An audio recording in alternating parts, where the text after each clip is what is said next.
भगवान श्री राम तो सबके मन में हैं, लेकिन सबका मन भगवान श्री राम में नहीं है। यह कलयुग है जहां सीखने के लिए बहुत कुछ है, लेकिन सीखना कोई चाहता नहीं। आप देख रहे हैं आरजे कार्तिक की लर्निंग सीरीज सीखोगे नहीं तो जीतोगे कैसे। चैत्र मास शुक्ल पक्ष की 9वीं तिथि जन्म हुआ उनका जिन्हें भगवान श्री राम कहा गया। जब नामकरण हो रहा था तो महर्षि वशिष्ठ जी ने दशरथ जी से कहा, जो आनंद सिंधु सुख राशि सीकर ते त्रिलोक सुपासी, सो सुख धाम राम अस नामा, अखिल लोकदायक विश्रामा। जो आनंद के समुद्र हैं, सुख की राशि हैं, जिस आनंद सिंधु के एक कण से तीनों लोक सुखी हो जाते हैं, जो लोकों को आनंद देने वाले हैं, सुख के धाम हैं, आपके सबसे बड़े पुत्र का नाम राम है। जब चैत्र मास की शुक्ल पक्ष की 9वीं तिथि को प्रभु का जन्म हुआ तो ये जो आनंद था ये व्यक्ति से शुरू होकर के प्रकृति तक चला गया। कहते हैं सरयू जी का जल बढ़ने लगा, पवित्रता उसमें आने लगी, वृक्षों में फल आ गए, तालाब भर गए, न ज्यादा धूप थी न ज्यादा ठंड थी, वातावरण वातानुकूलित हो गया, मौसम जो था वो वातानुकूलित हो गया। ये प्रभु श्री राम का स्वरूप है जिसने पूरे संसार को प्रकाशित कर दिया। कहते हैं कि अयोध्या में 1 महीने तक रात्रि नहीं हुई, सारी तिथियां दुखी हो गईं कि प्रभु ने हमारे दिन क्यों नहीं जन्म लिया। यहां तक कि काल की गति रुक गई। फिर 1 महीने में कहते हैं सारी तिथियां आ गई, सब प्रसन्न हो गए। शुक्ल पक्ष ने कहा कि भगवान ने मेरा पक्ष लिया, मुझ में जन्म लिया। कृष्ण पक्ष को लगा कि मैं अभागा रह गया। तब प्रभु ने कहा कि चिंता मत करो, द्वापर में जब कृष्ण अवतार में आऊंगा तो कृष्ण पक्ष में अवतरित हो जाऊंगा, लेकिन तुम्हारे सुख के लिए अभी दिन में रात्रि किए देता हूं। अयोध्या के नगरवासियों ने इतनी रंग गुलाल उड़ाई कि धरती पर सूर्य का प्रकाश नहीं पहुंच पाया। और गोस्वामी तुलसीदास जी लिखते हैं, उड़ई अबीर मनहु अरुनारी, अवधि पुरी सोई एहि भांति, प्रभु ही मिलन आई जनुराती। भगवान जब आए तो इतना आनंद आया कि रात्रि भी उसमें सम्मिलित हो गई। भगवान श्री राम जिनके जीवन को बहुत विस्तार से समझनी है तो पढ़िए गोस्वामी तुलसीदास जी की श्री रामचरितमानस। लेकिन आज के इस वीडियो में वो 5 बड़ी बातें, सीखने को अनंत बातें, लेकिन 5 बड़ी बातें जो हमें सीखनी चाहिए और अपने जीवन में उतारनी चाहिए। आइए शुरू करते हैं 5 learnings from Lord Shri Rama. सर्वप्रथम सीखने वाली जो बात है वो ये है कि अपने दिमाग को शांत रखना शुरू कीजिए। विपरीत परिस्थिति में अशांत मत हो जाइए।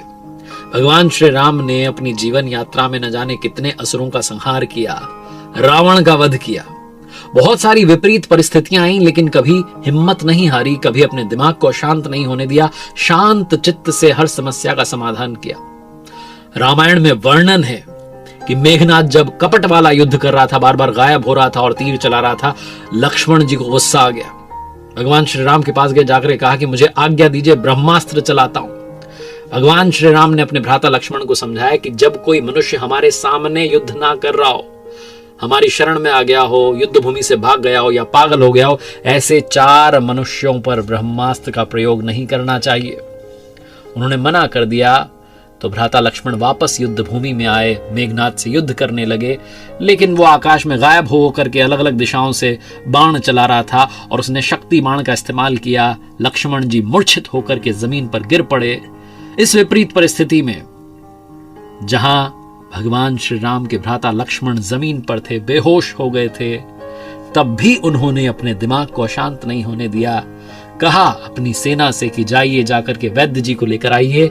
सुषेण वैद्य की सहायता से श्री राम जी को मालूम चला कि लक्ष्मण जी का उपचार हो सकता है। संजीवनी बूटी से सूर्योदय से पहले लेकर के आनी है।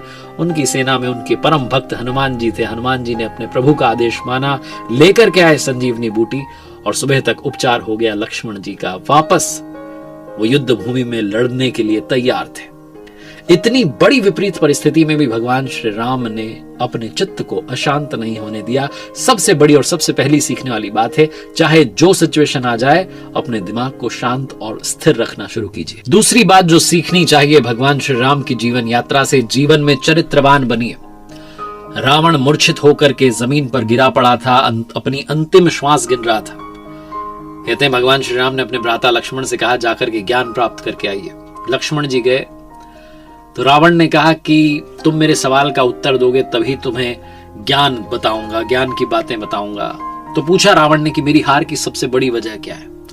लक्ष्मण जी ने कहा मुझे नहीं मालूम। तो रावण ने कहा कि मेरी हार की सबसे बड़ी वजह है कि मैं चरित्रहीन हो गया था। मैंने पर स्त्री को गलत निगाह से, गलत नजर से देखा था, गलत भाव से देखा था। मोह, वासना, लोभ, निंदा ऐसे अवगुणों के चक्कर में आ गया था। लेकिन तुम्हारी जीत हुई, इतनी विशाल मेरी सेना को तुमने हरा दिया क्योंकि तुम, तुम्हारे भैया, तुम्हारी सेना सब चरित्रवान है। यह भी कहा रावण ने कि अपनों का साथ बहुत आवश्यक है। मेरा विभीषण मुझे छोड़कर चला गया, तुम अपने भैया के साथ खड़े रहे। तो जो सीखने वाली बात है दूसरी, वो ये है कि हमेशा अपने कैरेक्टर को आगे रखिए, हमेशा मर्यादा में रहिए, संयम में रहिए, चरित्रवान बनिए, चरित्रहीन नहीं। अपनी मर्यादाओं में रहकर पुरुषों में उत्तम आचरण करता है, वही तो बनता है मर्यादा पुरुषोत्तम। प्रभु श्री राम ने कभी अपनी मर्यादा का उल्लंघन नहीं किया। जिस किरदार में जिए, भाई बनकर जिए, बेटे बनकर जिए, पति बनकर जिए, कभी अपनी मर्यादा का उल्लंघन नहीं होने दिया। इसीलिए उन्हें मर्यादा पुरुषोत्तम श्री राम कहा जाता है। तीसरी बात जो सिखाती है उनकी जीवन यात्रा, रिश्तों को महत्व दीजिए, परिवार को महत्व दीजिए, अपनेपन को महत्व दीजिए। भगवान श्री राम सब जानते थे, लेकिन पिताजी के वचन को टूटने नहीं दिया। उनकी माता कैकेयी ने जो वचन मांग लिया उसका अपमान नहीं होने दिया, बल्कि हंसते हंसते वनवास के लिए चल दिए। भ्राताओं में कभी प्रेम कम नहीं हुआ। चारों भ्राताओं में इतना प्रेम था कि लक्ष्मण जी बड़े भैया के साथ वनवास के लिए चल दिए, भरत जी ने राजगद्दी छोड़ दी। यह सिखाता है कि भाइयों में प्रेम होना कितना आवश्यक है। भगवान श्री राम ने अपनी जीवन यात्रा में गुरुओं का सम्मान किया, परिवार में बड़ों का सम्मान किया, छोटों को स्नेह दिया। वो बताते हैं कि रिश्ते जीवन में सबसे महत्वपूर्ण हैं, क्योंकि अगर हम जीवन का सारा सुख जो समृद्धि है, साम्राज्य है, उसे भी पालें और हमारे पास अपने ना हो, तो सुख समृद्धि का कोई महत्व नहीं रह जाता है। चौथी बात सीखनी चाहिए भगवान श्री राम की जीवन यात्रा से कि एकता बना के रखिए, चाहे परिवार में हो, चाहे समाज में हो। महाराजा दशरथ के चारों बेटों का चरित्र अलग अलग था, लेकिन तब भी उनमें एकजुटता थी, एकता थी, और संकट के समय में भी सब साथ खड़े थे। आप चाहे जितने बड़े हो जाएं, चाहे जहां पहुंच जाएं, अगर आपके आसपास अपने नहीं हैं तो उस सम्मान का, उस समृद्धि का, मैं जैसा बोल रहा हूं, कोई मतलब नहीं रह जाता। भगवान श्री राम राज परिवार से थे। वो चाहते तो केवट को गले नहीं लगाते, माता शबरी के झूठे बेर नहीं खाते, लेकिन उन्होंने ये सब किया ताकि वो सामाजिक समानता की तरफ दुनिया को संदेश दे पाए, समानता का विश्वास अपनी प्रजा में पैदा कर पाए।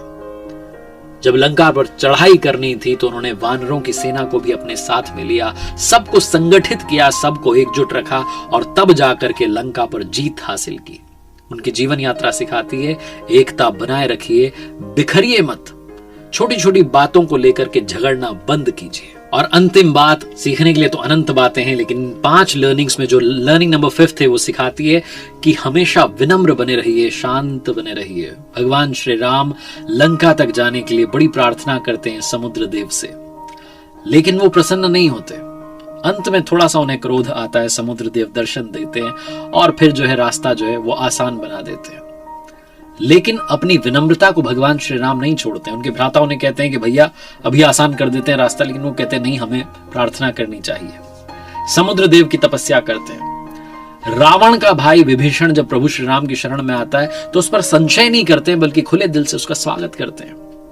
जब बात आती है लंका में रावण के वध के बाद अगला राजा कौन होगा, तो खुशी खुशी विभीषण को वो सिंहासन सौंप करके आ जाते हैं। यहां तक कि भगवान श्री राम ने रावण को भी कई अवसर दिए कि वो संभल जाए, सीख जाए, सही रास्ते पर आ जाए। वो तो रावण आने को तैयार नहीं था, इसलिए उसका वध करना पड़ा। प्रभु श्री राम की जीवन यात्रा सिखाती है कि जीवन में विनम्रता का साथ मत छोड़िए। जब तक आप विनम्र रहेंगे तब तक जीवन में खुशियां, जीवन में अच्छे पल आपके आसपास ही रहेंगे। जैसा मैंने कहा कि सीखने के लिए अनंत बातें हैं, लेकिन कुछ और बातें जो बड़ी काम की हैं। भगवान श्री राम सिखाते हैं कि आगे बढ़ने के लिए दृढ़ संकल्प काफी है। इसके बाद में फिर कमी चाहे जिस चीज की हो, सब पूरी हो जाती है। चाहे सेना की कमी हो, चाहे संसाधनों की कमी हो। एक युवा मन ने जब वन गमन का फैसला स्वीकार किया तो फिर विचलित नहीं हुए। उस समय जो रो रहे थे उनके परिवारजन, उनको भी कहा कि संयम बनाए रखिए, साहस बनाए रखिए, वापसी अवश्य करूंगा। अनुचित भाषा का प्रयोग कभी भगवान श्री राम ने नहीं किया। हर किसी का स्वागत करते थे, मुस्कुरा करके उसे अपना बना लेते थे। कभी उन्होंने ये याद नहीं रखा कि किसने मेरे साथ क्या व्यवहार किया, बदले में उन्होंने सबके साथ अच्छा ही व्यवहार किया। और कभी अपनी महानता के बारे में नहीं सोचा, ना इसका एहसास कराया। विनम्र बने रहे, वचन के पक्के रहे और बड़े से बड़ा त्याग करते चले। देखते रहिए हर सोमवार सुबह 9:30 बजे मेरे साथ एक नई कहानी और हर शुक्रवार सुबह 9:30 बजे लर्निंग सीरीज का एक नया वीडियो, क्योंकि सीखोगे नहीं तो जीतोगे कैसे। जीवन में ऊपर वाले के आशीर्वाद, अपनी मेहनत और अपनों के प्यार के साथ कर दिखाओ कुछ ऐसा कि दुनिया करना चाहे आपके जैसा।